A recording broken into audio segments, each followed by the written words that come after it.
Hello student, आपका स्वागत है आपकी अपनी क्लास में।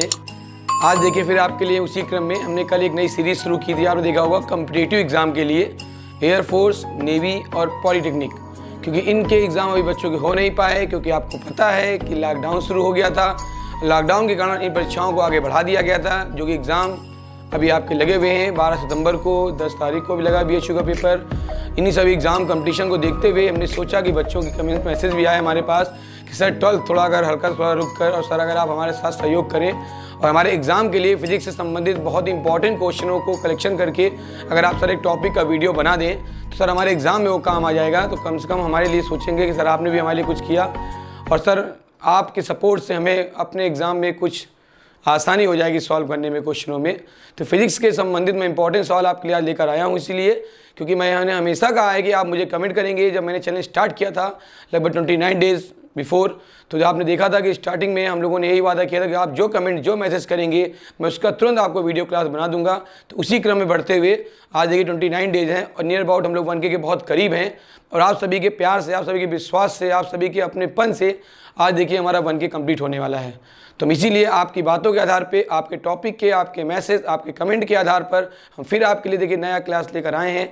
और इस टॉपिक में हमने कल एयरफोर्स का पहला बैच दिया था टीचर्स डे पे, उसकी आज दूसरी क्लास है, ये पार्ट नंबर 2 है उसका। और पार्ट नंबर 2 एयरफोर्स में आपको जो टॉपिक बताया था हमने व्यतिकरण, उसी प्रकाश को देखिए लिखा भी आपके सामने दिख ही रहा होगा, प्रकाश का व्यतिकरण। तीसरी व्यतिकरण को लेकर हम आगे चलेंगे और उससे आज टॉपिक पूरा कंप्लीट करेंगे। उसमें जो आपको प्रॉब्लम आ रही होगी, जो दिक्कत आपको आएगी, हम आपको सॉल्व कराएंगे। ठीक, आप ऐसे कमेंट मैसेज हमें करते रहिए, अपना प्यार हमें देते रहिए, और हम आपके लिए आपके टॉपिक के, आपके कमेंट के आधार पे क्लास वीडियो बनाते रहेंगे। ठीक, देखिए air force, navy and polytechnic classes, जो कि आपके क्लास का नाम है। ठीक, कॉम्पिटिटिव एग्जाम के लिए हम लोग कराते हैं इस बैच को लेके। सबसे पहले टॉपिक हमने नाम लिया था, याद होगा, व्यतिकरण। इसके बारे में पार्ट 1 में इसका हम कर चुके हैं और ये आपका पार्ट 2 वीडियो है। ये आपका कौन सा बेटा, पार्ट 2 वीडियो लेके चल रहे हैं। पार्ट 1 इसका हम बना चुके हैं, जिसकी डिस्क्रिप्शन आपको आपके चैनल लिंक में मिल जाएगी। अब देखिए व्यतिकरण बहुत इंपॉर्टेंट टॉपिक है बेटा, क्योंकि व्यतिकरण से काफ़ी चीज़ें मिलती हैं। व्यतिकरण हमने आपको कल प्रकार बताए थे। व्यतिकरण के बारे में और भी चीज़ें आती हैं कंडीशन करके हुए। एक सबसे इंपॉर्टेंट आता है यंग का प्रयोग, बहुत इंपॉर्टेंट है यंग, यंग का प्रयोग। इसका बेसिक फॉर्मूला क्या होता है, W बराबर D लैम्डा अपॉन D। कौन क्या चीज़ है वो इंपॉर्टेंट है। कोई भी न्यूमेरिकल आप स्टार्ट करिए तो पहले हमें ये पता होना चाहिए कि उसका संकेत क्या है, किस सिंबल में उसका हम यूज़ करते हैं। तो D यहाँ पे क्या है, देखिए D यहाँ पे है पर्दे की दूरी। ध्यान देना, कहाँ से, जहाँ से स्रोत है, तो स्रोत से पर्दे की दूरी, स्रोत से पर्दे की दूरी। फिर आपका देखिए इसमें आता है स्मॉल d। तो स्मॉल d क्या है, स्लिटों के बीच की दूरी, स्लिटों के बीच की, इसको दूरी भी कहते हैं और कहीं कहीं इसको बेटा अंतराल भी कहते हैं। स्लिटों के बीच का अंतराल, स्रोत से पर्दे की दूरी और स्लिटों के बीच का अंतराल। और लैम्डा तो पता है आपको, प्रयुक्त प्रकाश की तरंग दैर्घ्य, प्रकाश की तरंग दैर्घ्य। क्या क्लियर हुआ बेटा आपका, ओके हुआ ना। अब देखिए इसके बाद हम जब चलेंगे तो W आपका है देखिए यहाँ से।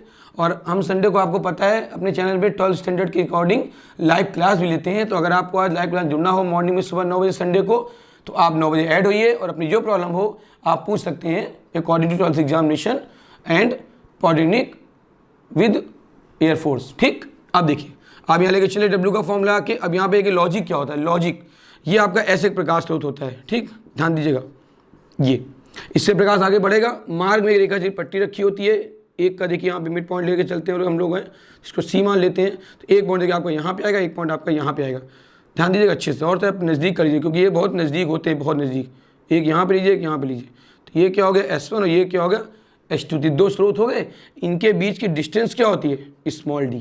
वही लिखा है, सीटों के बीच की दूरी, ये छिद्र, इसको हम रेखा छिद्र पट्टी कहते हैं। इसका नाम भी होता है द्विक रेखा छिद्र पट्टी, द्विक रेखा छिद्र पट्टी, डबल सेट बोलते हैं इसको। ठीक, क्योंकि 2 छिद्र उसमें होते हैं, बहुत पतली पट्टी होती है। सामने मार्ग में क्या रखा होता है, देखिए ध्यान दीजिएगा, एक पर्दा, ये लैम्डा ऊपर कर दीजिए। ठीक है, लैम्डा यहाँ पे क्या था, तरंग दैर्घ्य, क्योंकि जब तक ये नहीं पता होगा संकेत क्या चढ़ाएंगे क्या। और ये क्या होती है, चौड़ाई,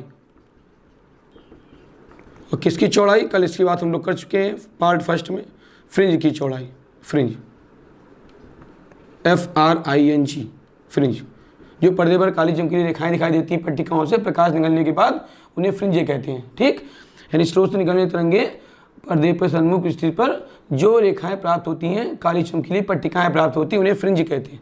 क्लियर हुआ ना हर चीज़?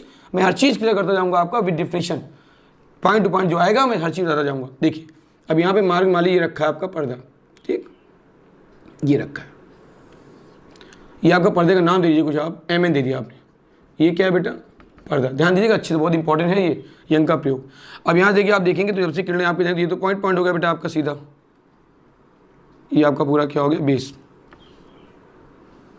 ये बन गया बेस, बन गया।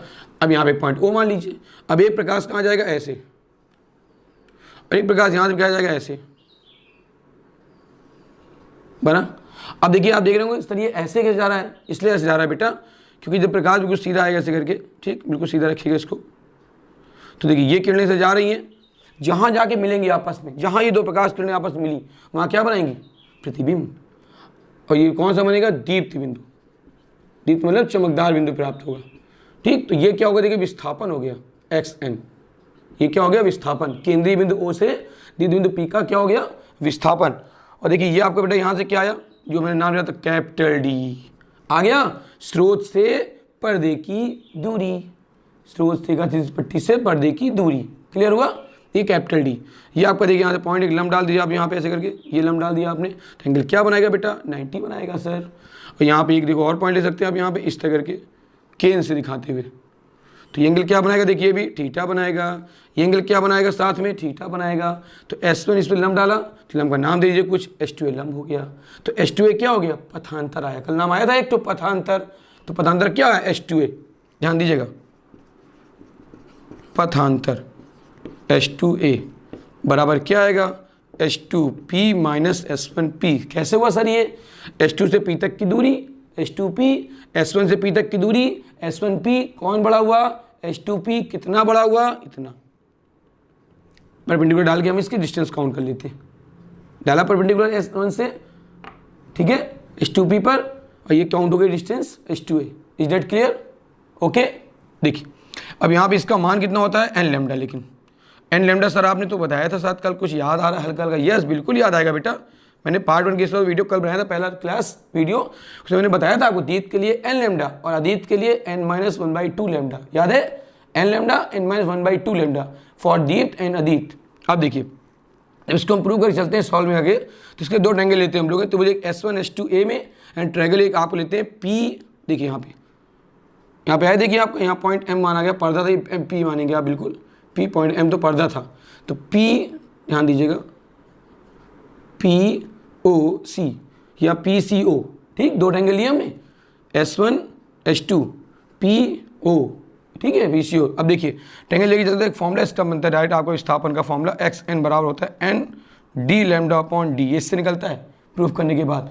और इसकी चौड़ाई निकालते हैं तो चौड़ाई फॉर्मूला क्या आता है, W बराबर बनता है आपका D λ/D। इसका यूज कैसे करते हैं, ये डेशन कभी आपको आगे बताएंगे, क्योंकि डेशन बताने में समय ज़्यादा वेस्ट होता है, तो फॉर्मूले आप समझ लीजिए पहले, इसके इंपॉर्टेंट मेन फॉर्मूले क्या है। देखिए तो फ्रिंज, देखिए पहला फॉर्मूला आपको सबसे पहले कल मैंने सवाल बताया था, याद होगा, I max upon I minimum बराबर A1 प्लस A2 का होल स्क्वायर बटे A1 माइनस A2 का होल स्क्वायर। चूँकि आज मैं कुछ न्यूमेरिकल आपके लगवाऊंगा आज अच्छे। सेकेंड फॉर्मूला आपने कल पढ़ा था, याद होगा, I1 अपॉन I2 बराबर A1 square upon A2 square, जो कि इसमें मिक्स था फॉर्मूला। थर्ड फॉर्मूला हमने आपको इसी में बताया था, याद होगा, अकॉर्डिंग थ्योरी के, अगर ध्यान दिया आपने, एक होता है I max equal to I1 plus I2, याद है, plus 2 root I1 into I2 cos phi, ठीक। और एक आपका आता है इसी में I मिनिमम का फॉर्मूला कल यूज किया था हमने, I मिनिमम क्या था, I1 प्लस I2 माइनस हो जाता है बस यहाँ पे ना बेटा, माइनस 2 रूट I1 I2, जानते हो माइनस क्यों होता है, क्योंकि फॉर्मूला ही होता है बेटा हमारा उसका, कॉस फाई 90 हो जाता है ना, पाई 180, और 180 होता है वैल्यू -1। तो हमने बताया था आपको कि दीप्त के लिए क्या चलता है, कलांतर 0, 2 पाई, 4 पाई, 6 पाई, 8 पाई, और अदीप्त के लिए क्या चलता है बेटा, पाई, 3 पाई, 5 पाई, 7 पाई, 9 पाई, ये क्या है, कंडीशन है, ठीक। अब देखिए यहाँ पे 3 पॉइंट हमारे बेटा आ गए यहाँ तक। अब इसके बाद देखिए चौथा फॉर्मूला आपने सबसे इंपॉर्टेंट पढ़ा भी लिखा, देखिए आपके सामने लिखा है W बराबर most important D lambda upon D, चौड़ाई, और एक आपका विस्थापन का आता है बेटा, ठीक, इसी में एक तो चौड़ाई का फॉर्मूला हो गया बेटा, फ्रिंज की चौड़ाई, चाहे दीप्त हो चाहे अदीप्त, दोनों के लिए सेम रहेगा। और पांचवा आपका मोस्ट इंपॉर्टेंट फॉर्मूला आता है, अच्छे ध्यान दीजिएगा आप लोग, आता है आपको बेटा विस्थापन, फ्रिंज का विस्थापन एक्स एन बराबर N D lambda upon D. और नोट में एक कंडीशन लगा लीजिए, अगर दीप्त फ्रिंज है, क्या फ्रिंज है, दीप्त, तो दीप्त के लिए आपका जो पथांतर आएगा, पहले कलांतर ले लीजिए, कल इसको लिखवा चुके हैं, तो कलांतर क्या बताया हमने आपको 2n पाई। और अगर अदीप्त, दीप्त के लिए पथांतर है आपका, पथांतर, तो क्या याद है डेल्टा एक्स बराबर बताया था बेटा हमने, सर बताया तो था, याद नहीं आ रहा सर, कुछ सर थोड़ा सा हिंट, यस बिल्कुल एन लैम्डा, ये देखिए लिखा है मैंने एन लैम्डा, दीप्त के लिए एन लैम्डा, और अदीप्त के लिए क्या होता है n-1/2 लैम्डा। जी सर याद आ गया, सर याद आ गया, बिल्कुल याद आ गया, n-1/2 लैम्डा फॉर किसके लिए, अदीप्त। ये पॉइंट की नोटिंग करता रहता हूँ किनारे में, नोटिंग, ये दीप्त के लिए और ये अदीप्त के लिए, ठीक, पथांतर। अब ये देखिए 2 पॉइंट आ गए हमारे, इसी का हम निकाल लें पथांतर कलांतर, तो दीप्त के लिए क्या आएगा बेटा, दीप्त के लिए आएगा फाई बराबर 2 वही रहेगा, बस n-1 इंटू पाई हो जाएगा, यहाँ पे क्या था 2n पाई, यहाँ पे क्या हो गया 2n-1 इंटू पाई। और ले लें अगर उसके लिए पथांतर बेटा ले लें अगर, तो पथांतर क्या होगा सर, पथांतर वही होगा बेटा, बस जहाँ पे n वहाँ पे क्या जाएगा n-1/2, तो आगे आपका पथांतर बराबर n-1/2 लैम्डा, आया लैम्डा। तो ये कुछ बहुत इंपॉर्टेंट देखिए हमने फॉर्मूले लिख दिए आपके सामने व्यतिकरण के, इनसे एग्जामिनेशन में क्वेश्चन पक्का सवाल आता है, एग्जाम 100% श्योर है कि इससे 2-3 सवाल तो आने ही आने हैं इंटरफेरेंस में। वो 12 स्टैंडर्ड एग्जाम हो, आप पढ़ चुके हैं या पढ़ रहे होंगे 12th में तो भी इंपॉर्टेंट है, इंपॉर्टेंट एग्जाम हो तो भी आपके व्यतिकरण प्रकाश का आना ही आना है, आपका एयरफोर्स एग्जाम है उसमें तो आना ही आना है। तो ये ऐसे टॉपिक हैं आपके जो 12 स्टैंडर्ड में आपके एग्जाम में आने ही आने हैं। अगर आप इनमें फोकस करेंगे, इनमें आप ध्यान देंगे, इनमें आप कंसंट्रेट करके लगाएंगे तो आपको लगेगा कि नहीं व्यतिकरण इंटरफेरेंस पूरा क्लियर हो गया। तो मैं आज आपके सामने क्लास लेकर आया हूँ कि मैं आपको पूरा क्लियर कर दूँ, व्यतिकरण को पूरा साफ कर दूँ। साफ जानते हैं, देखिए अब देखिए हमने इसके वजह फॉर्मूला बना लिया, अब इसका हमें यूज खत्म हो गया, ये प्रकाश स्रोत था, यहाँ से प्रकाश किरण गई, यहाँ अनुप्रदिम बना दिया। एक बार समझा दूं फिर से, S1 इसका एक वर्णित स्रोत है, एक दूसरा सीधे S2 है, इनसे प्रकाश निकला सर तिरछाई क्यों गया, क्योंकि आपको पता है अगर कहीं मोमबत्ती जल रही हो, हैप्पी बर्थडे टू हो रहा हो आपको, तो अगर यहाँ पे कोई पॉइंट 2 रख दीजिए तो प्रकाश जब यहाँ निकलेगा और अगर छेद कर दें तो प्रकाश छेद से कहाँ जाएगा, प्रकाश छेद से ऐसे जाएगा, ऐसे जाएगा, ऐसे जाएगा, तो कैसा बनाएगा आकृति, इस तरह की बनती है। ये रेखाएं प्राप्त हो रही पर्दे पर, देखिए दीप्त दीप्त दीप्त दीप्त, पहले कौन सी प्राप्त होती है, दीप्त, दीप्त का क्या होता है विस्थापन 0, फिर आता है अदीप्त, फिर दीप्त, फिर पहले कौन सी प्राप्त होती है हमेशा चमकदार फ्रिंज, फिर अदीप्त प्राप्त होती है यानी काली फ्रिंज। खैर अब देखिए हम लोग न्यूमेरिकल की बात करेंगे, बहुत अच्छे सवाल मैं आपके लिए लेकर आया हूँ और उसी न्यूमेरिकल अकॉर्डिंग मैं आपको पढ़ाऊंगा, तो उससे आपको इसके चैप्टर के न्यूमेरिकल क्लियर हो जाएंगे कि इस न्यूमेरिकल में क्या है। न्यूमेरिकल आपको लगते हैं बहुत हुआ सर, न्यूमेरिकल बहुत कठिन होते हैं सर, कैसे लगाते हैं, अरे बहुत आसान है, आप बस केवल एक कॉन्सेप्ट देखिए न्यूमेरिकल का कॉन्सेप्ट। आपका इंपॉर्टेंस वाले ध्यान दीजिएगा, पहला क्वेश्चन कह रहा है बेटा आपका 2 मिलीमीटर की दूरी पर स्थित 2 पतली, देखिए क्या कह रहा है, 2 मिलीमीटर की दूरी पर स्थित 2 पतली समांतर स्लिटों पर कितने एंगस्ट्रॉम प्रकाश गिरता है, 6000 एंगस्ट्रॉम का, और उसके बीच प्राप्ति तरंगदैर्घ्य की दूरी कितनी दे दी है पर्दे पर, 30 सेंटीमीटर। तो बताइए फ्रिंज की चौड़ाई कितनी होगी, W निकालना है। देखिए पहला फॉर्मूला, पहला क्या आपका नंबर आया बेटा फॉर्मूले का, मोस्ट इंपॉर्टेंट चौथा, मैं आपको इस क्रम में सवाल लगाऊंगा जिसका इंपॉर्टेंट सवाल आता है। तो आपको देखिए इस डिस्टेंस क्या है, 2 mm की दूरी पर स्थित 2 फ्रिंज है, तो मैंने कहा था ना बहुत दूरी छोटी होती है, 2 mm, कन्वर्ट करिए इसको मीटर में, 10⁻³ मीटर, और ये है क्या बेटा, स्लिटों के बीच का अंतराल, स्लिटों के बीच का अंतराल। जब ये मैं बताऊंगा न्यूमेरिकल लगाने में क्या होता है, सबसे देखते हैं किसकी वैल्यू हमको दी हुई है, किसकी वैल्यू दी है हमको, स्मॉल डी की। फिर आगे अकॉर्डिंग क्वेश्चन बढ़ते हैं बेटा, तो यह एंगस्ट्रॉम का प्रकाश 6000, तो कितना हो गया 6000 एंगस्ट्रॉम, ये क्या हो गई तरंग दैर्घ्य। देखिए ब्रैकेट में हिंदी में क्या लिख रहा हूँ, वेव लेंथ, जिससे आपको याद रहे कि क्या चीज़ दी हुई है, वेव लेंथ, ठीक। फिर आपको दिया ब्रैकेट, देखिए उसके आगे हम लोग बढ़ते हैं क्रम में, तो आपको दिया लैम्डा क्या, 30 सेंटीमीटर की दूरी, 30 में दूरी यानी क्या हुई, डिस्टेंस यानी कैपिटल डी, पर्दे की दूरी 30 सेंटीमीटर, इसको मिलीमीटर बनाइए 0.3 मीटर, कन्वर्ट किया इसको, देखिए ये क्या है, स्रोत से पर्दे की दूरी। अब निकालना क्या, फ्रिंज की चौड़ाई, क्वेश्चन मार्क, फ्रिंज की चौड़ाई। अब देखिए सोल्यूशन, चूंकि सिंपल फॉर्मूला है, देखिए फॉर्मूला क्या होता है, W बराबर D lambda upon D. No सोचना, ओनली रखिए formula get the answer. Air force में क्वेश्चन ऐसे ही आते हैं, फॉरनरी क्वेश्चन ऐसे ही आते हैं एग्जाम में, क्योंकि डायरेक्ट रखिए क्वेश्चन आंसर, लेकिन हाँ आपको थोड़ा लॉजिक सोचना पड़ता है, लॉजिक कि वैल्यू कौन किसकी दी हुई है। अब डी क्या रखा, देखिए आपने 0.3, लैम्डा कितना दिया आपका 6000 एंगस्ट्रॉम, कन्वर्ट करिए मीटर में खटाक से, ये देखिए कन्वर्ट कर दिया हमने। अब यहाँ पे -10 होता है, पता ना 1 एंगस्ट्रॉम -10 होता है, ध्यान होगा 1 एंगस्ट्रॉम 10⁻⁻10 मीटर, इसको याद करिएगा। ये नहीं आएगा तो फिर ये सवाल भी नहीं आएगा। अब देखिए मान किया आपने नीचे क्या रखा आपने, देखिए स्मॉल डी का मान 2 10⁻³ सिंपल 2 से काटिए इसको, कितना हुआ 3000, मल्टीप्लाई करिए कितना हुआ 3 जा 9, यस 9 हुआ। यहाँ पे पॉइंट देखिए 9 आएगा, 0.9, यहाँ पे 30 प्लस के हुए, यहाँ माइनस ऊपर गया तो -3 + 3 3 कितना हुआ 6, तो -10, तो आया 9 10⁻⁻10 और +6, देखिए 3 और इसकी 3 और इसकी 6 हो गई, मैट करिए तो कितना हुआ 0.9 10⁻⁻4 मीटर हुआ। इसको आप कन्वर्ट करिए तो आ सकता है 0.9 10⁻³ मीटर या 0.9 mm। सर mm क्यों दिया आपने, क्योंकि सवाल किस में दिया था बेटा, mm में। जिस पद्धति में क्वेश्चन दिया होता है आंसर हमेशा उसी पद्धति में हम लोग लगाते हैं। क्लियर हुआ, इसकी सॉल्व ले सकते हैं आप। ये पहला क्वेश्चन था आपका। सेकंड क्वेश्चन देखिए, सेकंड बढ़ते हुए हम लोग बेटा आगे बढ़ते हैं सेकंड क्वेश्चन में, क्योंकि इतने क्वेश्चन लगाते जाएंगे आप उतने सवाल आपको क्या होंगे, स्पष्ट होते जाएंगे। ठीक, इसी क्वेश्चन देखिए और दिया है इसी टाइप का, 2000 में पूछा गया आपके एग्जामिनेशन में।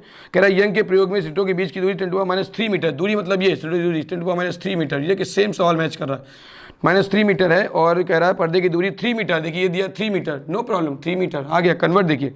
और कह रहा है प्रकाश तरंगदैर्घ्य कितनी नापी गई, इसकी 7000, और चौड़ाई ज्ञात करनी है। सेम आंसर, सेम क्वेश्चन, कोई सवाल देखिए इस तरह का सेम, एक आप लगा लीजिए सवाल सारे क्लियर हो जाएंगे। मैं ऐसे क्वेश्चन लेके आया हूँ आपके सामने कि एक सवाल लगाइए सारे question clear. Buy 1 get more free, not 2, buy 1 get 1 more free. अब देखिए आपके इसी क्रम में आगे बढ़ते सवाल हम लोग देखिए इसी क्रम चले, तो देखिए आपको उसी क्रम से आगे एक सवाल आपका और इसमें पूछा था बेटा, चौड़ाई का आपने ध्यान दिया होगा, इसी अकॉर्डिंग फॉर्मूले के सवाल है आपका। और सवाल देखिए क्या रहा है आपका बेटा, बस एक सेकेंड, ये देखिए बहुत बढ़िया सवाल लेकर आया हूँ। सवाल कह रहा है यंग के व्युत्क्रम प्रयोग में फ्रिंज की चौड़ाई, इसी फॉर्मूले का सवाल है लेकिन अच्छा सवाल है, मतलब है कलेक्शन यही, लेकिन न्यूमेरिकल का जो स्टैंडर्ड है वो थोड़ा बढ़ गया है, और ऐसे सवाल अक्सर ऐसे कंपटीशन में जो टफ एग्जाम होते हैं उनमें आते ही हैं। कह रहा है यंग के प्रयोग में फ्रिंज की चौड़ाई 0.10, फ्रिंज की चौड़ाई मैंने बताई थी आपको क्या होती है, डी नहीं होती सर, डब्ल्यू होती है। यस बेटा डब्ल्यू आपको कितना दिया है, क्वेश्चन में दिया है 0.10 दिया है मिलीमीटर, इसको मीटर बनाइए तो क्या होगा 1 10⁻⁻5 हो जाएगा। कैसे, -3 कन्वर्ट इसका होगा, -2 इसका होगा। फिर आगे दिया देखिए आपको, इसमें दिया पर्दे की स्लिट की दूरी दोगुनी कर दी जाए, स्लिट की दूरी दोगुनी, पर्दे की दूरी ध्यान दीजिए क्या दी है, यदि पर्दे से स्लिट की दूरी, पर्दे से स्लिट की दूरी यानी क्या हुआ कैपिटल डी, और क्या कर दिया दोगुनी, 2D हो गया, टी होती दूरी दोगुनी कर दी जाए, और स्लिटों के बीच की दूरी आधी कर दी, स्लिटों के बीच की दूरी मतलब डी स्मॉल डी, और क्या कर दी जाए आधी कर दी, बहुत से सवाल आधी कर दी जाए, बहुत क्वेश्चन पूछा था एग्जाम में, very very important for air force, very very important. ठीक कर दी जाए तो प्रकाश की तरंगदैर्घ्य 7200 एंगस्ट्रॉम हो जाती है, कितनी हो जाती है 7200 एंगस्ट्रॉम, इसको कन्वर्ट करो मीटर में, तो 7200 को मल्टीप्लाई करो 10⁻10 हुआ, कन्वर्ट किया 10⁻8 मीटर आ गया, पावर कन्वर्ट करना तो आपको आता होगा। देखिए 7200 था, 20 यहाँ पे प्लस की पावर बढ़ी, यहाँ पे -10 हुआ, कन्वर्ट किया -8 बचा। ओके, अब क्या कह रहा है बेटा हमसे, तो करके 4500 एंगस्ट्रॉम, देखिए लैम्डा भी उसने कन्वर्ट कर दिया, सवाल समझिए अच्छे से। कह रहा है 7200 एंगस्ट्रॉम दूरी है, अधिक कर दी जाए, और उसका प्रकाश तरंगदैर्घ्य 7200 एंगस्ट्रॉम से करके 4500 एंगस्ट्रॉम का, इसको लैम्डा 1 मानिए, वेरी गुड। इसको लैम्डा 2 आपको दिया है 4500 एंगस्ट्रॉम, कभी भी लैम्डा सेम कर देता है, ठीक है। तो कह रहा है फ्रिंज की चौड़ाई कितनी होगी, देखिए मैच कर रहा सवाल इस तरह का है, मैच करता हुआ चौड़ाई W' ने पूछा है, नो प्रॉब्लम। इसी का एक सवाल और कन्वर्ट देखिए, इसे कन्वर्स मैच करता हुआ देखिए, एक कन्वर्ट सवाल क्या कह रहा है, यंग के प्रयोग में स्लिट से पर्दे की दूरी 1.5 मीटर है, कोई बात नहीं, कैपिटल 1.5 मीटर हमने मान ली बेटा। एक सवाल लेते हैं, इससे तुलना कंपेयर करेंगे दोनों में। फिर आपसे कह रहा है प्रकाश दूरी कैपिटल डी, ठीक है 1.5 मीटर है, और कह रहा है तरंगदैर्घ्य कितनी है 6000, लैम्डा इक्वल टू 6000 एंगस्ट्रॉम, बहुत बढ़िया सवाल है। 6 10⁻⁻7 आ जाएगा, 7 सर कैसे आया, वही पावर अलग बताया था मैंने, 3 पावर प्लस की, -10 कन्वर्ट हुआ -7। फिर आगे दिया है बेटा आपकी स्लिटों के बीच दूरी 0.15 स्मॉल डी का मान भी दिया है भाई, वाह वाह सारे मान दे दिए हमको। तो फिर सर इसमें अंतर क्या होगा, अंतर है -को मीटर, तो क्या आएगा 15 × 10⁻⁻, देखिए 2 यहाँ से -4 हो गया। फिर आपको दिया इसमें देखिए अब आगा सवाल बना, कह रहा चौड़ाई कितनी होगी फ्रिंज की, वो तो आप निकाल लेंगे W बराबर डी लैम्डा अपॉन डी। लेकिन जो दूसरा पार्ट था वो मेन है, वही पार्ट मैंने आपको सवाल लगाया ये वाला। दूसरा पार्ट क्वेश्चन में क्या कह रहा है बेटा साफ साफ, दूसरे क्वेश्चन में कह रहा है आपको यदि पर्दे की दूरी स्रोत से पर्दे की दूरी 2 गुनी, यही तो मेन था, स्रोत से पर्दे दूरी 2 गुनी, देखिए मैच किया 2 गुनी, और स्लिटों के बीच की दूरी आधी, देखिए फिर मैच किया बेटा, डी डैश बराबर क्या आया d/2, ये देखिए मैच कर रहा है कन्वर्ट सवाल दोनों देखिए कर दी जाए तो फ्रिंज की चौड़ाई कितनी होगी। कोई बात नहीं सर, अभी बताते हैं। W डैश बराबर क्वेश्चन मार्क, फॉर्मूला देखिए पहले का सवाल का, चूंकि चौड़ाई का फॉर्मूला W फर्स्ट कंडीशन में ले रहे हैं, फर्स्ट कंडीशन लिया आपने W equal to D lambda upon D, according to situation आपको सवाल को हैंडल करना पड़ता है। अब इसका देखिए वैल्यूज निकालें, तो आपका अगर W डैश निकाल दे बेटा, W1 W2 जो मान लो आप, W डैश माना है आपने, तो D डैश आएगा लैम्डा डैश, फिर लैम्डा को 1 यहाँ पे लैम्डा डैश मान लीजिए, तो कन्वर्ट करने में आराम रहेगा थोड़ा सा मानने में, और अपॉन क्या आएगा D डैश। अब कुछ नहीं, दोनों को डिवाइड कर दीजिए सिंपली, तो क्या आएगा देखिए W upon W dash equal to क्या आया, देखिए ऊपर D, ध्यान दीजिएगा D lambda upon D dash आ रहा है, lambda dash upon D dash. अब देखिए क्या क्या कटेगा इसमें से, तो देखिए सब कुछ नहीं कर, सबको एडजस्ट हो जाएगा, तो D अपॉन क्या हुआ देखिए D डैश आ गया बेटा, फिर लैम्डा अपॉन क्या हुआ लैम्डा डैश आ गया, फिर पिन पलटेगी D डैश अपॉन D आ गया। वेरी सिंपल, मान रख दीजिए बेटा। देखिए तो आपका D का वैल्यू कितनी दी क्वेश्चन, देखिए कुछ नहीं दी सर, ओके, तो अब D रखिए D, और D डैश क्या रखेंगे आप 2D हो गया, दुगना हो जाता है ना। इसमें क्या क्या रंग दिया, देखिए आपकी पहले कितनी थी, फर्स्ट टाइम कितनी थी बेटा 72 एंगस्ट्रॉम, कन्वर्ट किया पावर, इसको ध्यान रखिएगा -8, यहाँ पे क्या है 45 10 की घात -8, कन्वर्ट करेंगे ना इसको 45। उसके बाद देखिए आपका D डैश आया, D डैश कितना हमने किया D/2, ओके सर D/2 कर लिया हमने, D आ गया, D से D कैंसिल, D से D कैंसिल, और देखिए सर ये भी कर जाएगा, देखिए 9 देखिए 9 5 45, देखिए 9 बराबर है 9 47 45 54 9 72, ये भी कट गया, 8/5 बचा, तो क्या बचा देखिए अब यहाँ 2 बचा, देखिए यहाँ पे 2 बचा, तो क्या है देखिए सिंपल, ऊपर कितना बचा पावर से पावर भी कैंसिल हो गई, तो वैल्यू क्या बची simple W upon W dash. तो आपका W डैश निकालना है ना, तो इसको अभी आप कन्वर्ट बाद में करिएगा, ठीक, W अपॉन W डैश, देखिए सॉल्व करिए, यहाँ पे वैल्यू कितनी बची 8, यहाँ पे बची 8/5, यहाँ बचा 2, तो 8/5 एक ब्रैकेट में आ गया आपका, यहाँ पे ऊपर देखिए नीचे 2 बचा है, D/2 भी, तो 1/4 हो गया, 4 2 जा 8, तो क्या आया 2/5 यानी 0.4, 0.4 क्या है जानते हो, क्या है मीटर, क्योंकि सवाल तो इंग्लिश चल रहा है ना पूरा हमारा, जब मैंने चेंज किया देखिए। अब इसका मान रख के मल्टीप्लाई कर लो बेटा, तो W डैश कितना आया, W बराबर W अपॉन W कितना दिया 1 × 10⁻⁵ अपॉन 0.4, हल करिए गेट द रिजल्ट। इसका आंसर देखिए आप हल करेंगे तो कितना आ रहा है बेटा, इसका आंसर हमारे पास 0.25 मिलीमीटर, अगर कन्वर्ट करेंगे पावर को तो। देखिए था कितना बढ़िया सवाल, वेरी इंपॉर्टेंट टाइप क्वेश्चन। अगर इसी को आप यहाँ कन्वर्ट करें देखिए तो ये और सिंपल है, ये इससे सिंपल है।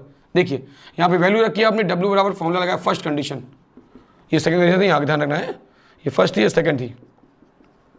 देखिए फर्स्ट दिया तो क्या है W बराबर आया डी लैम्डा अपॉन डी आया, अगर लेकिन W डैश तो क्या आएगा D dash lambda dash upon D. लेकिन देखिए यहाँ पे कन्वर्ट किया तो लैम्डा कुछ नहीं कहा, इसका लैम्डा क्या है सेम है, दोनों डिवाइड कर दीजिए अलग अलग, ये फर्स्ट कंडीशन और ये सेकंड कंडीशन।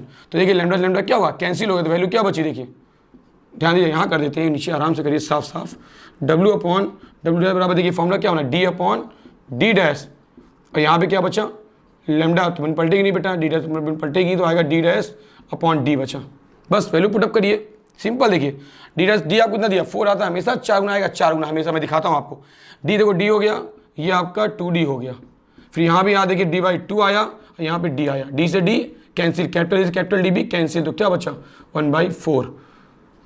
कहा था मैंने देखिए, तो वैल्यू कितने आ गए W डैश बराबर 4W, हमेशा 4 गुना होगा, चौड़ाई हमेशा 4 गुनी होगी, कब, जब स्रोत से पर्दे दूरी 2 गुनी हो जाए और स्लिटों के बीच की दूरी आधी हो जाए, हमेशा 4 गुनी आएगा। और पहला पार्ट तो हल ही कर चुके हैं, पहले ही आया था ना, कितना अच्छा सवाल, कुछ क्लियर हुआ सवाल आपका। देखिए यहाँ से ये पॉइंट, एक पॉइंट ये है, एक पॉइंट ये है, ये आपका यहाँ से दूसरा पॉइंट आ गया, ये आपका कन्वर्ट हो गया, मैंने ब्रैकेट लगा दिया आपको समझ में अच्छे से आ जाए, क्लियर हुआ ना, समझ में आया बेटा, ठीक। ये क्वेश्चन ऐसे थे जो बहुत इंपॉर्टेंट सवाल थे, इस टाइप सवाल बहुत आते हैं।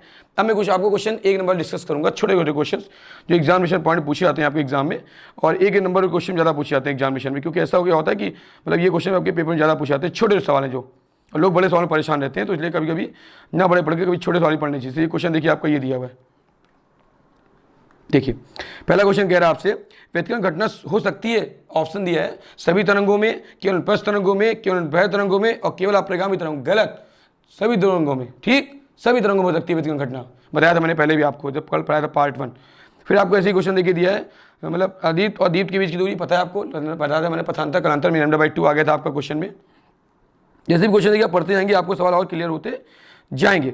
जैसे क्वेश्चन देखिए आपको यदि अच्छा सवाल दिया है कि यंग का डिस्प्ले प्रयोग जो होता है पारदर्शी बक्से में रखा जाए तो बक्सा निर्धारित किया जाता है तो फ्रिंज की चौड़ाई क्या होगी, बढ़ जाएगी λ/d से। ठीक, अब इसके क्वेश्चन आपको देखिए दिए होंगे। जैसे ये दिया है कि यंग के प्रयोग में सोडियम लैंप को नीले प्रकाश में बदल दिया जाए तो फ्रिंजों की चौड़ाई क्या होगी, कम हो जाएगी, क्योंकि तरंगदैर्घ्य घटेगी ना। ठीक, इसी क्वेश्चन देखिए आपके और दिए हैं, छोटे क्वेश्चन में लेकर आया हूँ आपके लिए कलेक्शन, बस आप सवाल एक बार देखते हैं, मैं आपको देखिए अच्छे से क्वेश्चन देता जा रहा हूँ। ठीक है, जैसे क्वेश्चन आपका छोटा सवाल देखिए दिया हुआ है, अच्छा सवाल है आपके लिए और इंपॉर्टेंट भी है, और छोटे क्वेश्चनों में इस तरह क्वेश्चन पेपर में एयरफोर्स में आते हैं एग्जामिनेशन। ये सवाल एक दे दिया है, मैंने बताया था डिस्कस किया था आपको, देखिए ध्यान दीजिएगा। इस सवाल मैं इसको वाश कर देता हूँ ठीक से, तो इससे क्या होगा आपको ज़्यादा समझ में आएगा सवाल और आप क्लियर जल्दी कर लेंगे इस चीज़ को। देखिए सवाल क्या कह रहा है, सवाल आपको बेटा ये कह रहा है यंग के प्रयोग में बैगनी प्रकाश के स्थान पर यदि लाल पीला प्रकाश प्रयोग किया जाए तो चौड़ाई क्या होगी, चौड़ाई बढ़ जाएगी। कैसे, देखिए अगर पीला प्रकाश लेंगे λ/y तो आपको पता है λ/y ग्रेटर किससे होता है, किसके प्रकाश से, बैगनी प्रकाश से, λ/v से। ठीक, तरंगदैर्घ्य अधिक किसकी होती है पता है, विव ग्योर से तरंगदैर्घ्य लाल की अधिक होती है। जितना लाल बढ़ते जाएंगे बैगनी से उतनी तरंगदैर्घ्य क्या होगी, बढ़ती जाएगी, और जितना लाल की ओर आते जाएंगे बैगनी की ओर उतनी घटती जाएगी। होता है विव ग्योर, याद रखिएगा VIBGYOR। इसके लिए अगर पढ़ना हो तो 12th क्लास के हमारे वीडियो डिस्क्रिप्शन में लिंक पे पढ़ा है, वहाँ देख सकते हैं। तो यहाँ है विव ग्योर VIBGYOR, तो इससे निकाल तो वी देखो बैगनी और यहाँ पे क्या है पीला, तो पिछला था पीला देखो λ/y, और ये क्या देखिए λ/v। क्लियर हुआ यहाँ तक, इससे निकाल लेंगे तो आपके क्या होगी, W का मान क्या होगा, बढ़ जाएगा, W इंक्रीजिंग, W बढ़ेगा, इंक्रीज करेगा चौड़ाई। फिर यदि लाल स्थान पर प्रकाश के नीला रंग ले लिया जाए तो क्या पड़ेगी, घट जाएगी। सर घट जाएगी, दो क्वेश्चन देखिए आए, घट जाएगी। कोई लाल कहाँ है देखिए, ये रेड कहाँ है, ये लाल के स्थान में प्रयोग क्या करने जा रहे हैं लोग, नीला। अरे नीला प्रयोग करेंगे तो ऑटोमेटिक नीला ब्लू। अब नीला ब्लू में क्या है, कम है छोटा है, सर छोटा है, देखिए R बड़ा है, लाल फोकस ज़्यादा होती है, तो आपका क्या हुआ, W घट जाएगा, डिक्रीजिंग। ठीक, W डिक्रीज करेगा, यहाँ पे W इंक्रीज करेगा, W मतलब इनकी चौड़ाई। क्लियर हो रहा है, धीमे धीमे अच्छे स्टेप लाया हूँ। देखो मैं आपके लिए ये क्वेश्चन कलेक्शन में खुद लेकर आया था कि मेरे बच्चे जो मैं क्वेश्चन से कुछ छाट दूँ, आपको लगे नहीं सर ने मेहनत की हमारे लिए और कितने अच्छे अच्छे क्वेश्चन लाए हमारे लिए सर, तो वही क्वेश्चन अकॉर्डिंग मैं आपको बता रहा हूँ। एक क्वेश्चन देखिए अच्छे सवाल दिए आपको, ये नोटिंग टाइप में है, नोट बहुत पूछे जाते हैं नोट ये व्यतिकरण में, इनको थोड़ा पढ़ लीजिएगा अच्छे से। पहला पूछा कि प्रकाश के व्यतिकरण का कोई ऐसा प्राकृतिक उदाहरण बताइए जिस पर आपको मिले व्यतिकरण का एग्जाम्पल। सबसे बढ़िया आपका क्या है, जल के पृष्ठ पर फैली हुई देखा होगा आपके जो परत होती है सूर्य के प्रकाश में रंगीन दिखाई देती है। जल के पृष्ठ पर अगर आप देखिए अगर तेल की बूंद डाल दें तो इनको चमकदार दिखाई देती है, किसके कारण, प्रकाश के व्यतिकरण के कारण। एक और पॉइंट दिया अच्छा सा, साबुन के बुलबुले में सूर्य के प्रकाश दृष्टिगोचर रंगों में निर्गत रंगों के मूल अंतर क्या है। साबुन के बुलबुले में रंग व्यतिकरण के कारण होता है, साबुन बताया ना तेल, साबुन के रंग में बुलबुले का रंग व्यतिकरण के कारण होता है, जबकि प्रिज्म में क्या होता है, वर्ण विक्षेपण के द्वारा। प्रिज्म में 7 रंग बढ़ जाता है, मैंने वीडियो बनाया है पार्ट इसका 12th स्टैंडर्ड में। फिर दिया है, ध्यान दीजिएगा, क्या प्रकाश की व्यतिकरण घटना तरंगों की प्रकृति अनुप्रस्थ तरंग की सूचना देती है, नहीं, व्यतिकरण घटना दोनों तरंगों की देती है, दोनों तरंगों की, नॉट एनी वन तरंग, सभी तरंगों मैंने बताया था ना आपको। क्लियर हुआ, देखिए तो ऐसे पॉइंट में आपको देखिए लेकर आया हूँ, आप इनको पढ़िएगा और अगली क्लास में अगर मुझे आप टॉपिक मैसेज कमेंट करेंगे तो मैं इसी टॉपिक के आधार पर व्यतिकरण के आगे अगले टॉपिक के क्वेश्चन इंपॉर्टेंट इसमें मैंने बताया था कल विवर्तन है, प्रकाश का धुआं है, और भी टॉपिक कई आपके दिए हुए। तो आपको जहाँ भी प्रॉब्लम आए फिजिक्स में, जहाँ भी दिक्कत समझ में आए, जो भी प्रॉब्लम हो, तो आप मुझे इस संबंधित परीक्षाओं के अकॉर्डिंग आप मुझे मैसेज करिए और मैं आपके लिए कॉम्पिटिटिव एग्जाम की वीडियो ऐसे आपको लाता रहूँगा और आपके लिए ऐसे टॉपिक की वीडियो बनाता रहूँगा। अगर आपको लगा हो कि सर ने आज दूसरा वीडियो पार्ट 2 मैंने दिया है, आज दूसरी क्लास थी मेरी, अगर आपको लग रहा है कि अच्छी है, आपको लग रहा है कुछ इससे 12th स्टैंडर्ड का बेनिफिट मिल रहा है, क्योंकि ये जो टॉपिक आपका है पूरा ये आपने सब 12th में पढ़ा था और 12th स्टैंडर्ड आपके कंपटीशन में काम आता है, वो चाहे फोर्स का एग्जाम हो, चाहे नेवी का एग्जाम हो, चाहे पॉलिटेक्निक का एग्जाम हो, और चाहे आपका खुद BHU या आप इंट्रेंस एग्जाम भी लगे देखिए अभी बीच में उनके एग्जाम हो। तो इसलिए उनके भी क्लासेज आप मुझे टॉपिक मैसेज करिए, मैं आपको BHU इंट्रेंस एग्जामिनेशन का भी फिजिक्स का टॉपिक संबंधित मैं आपको क्लास वीडियो बना दूंगा।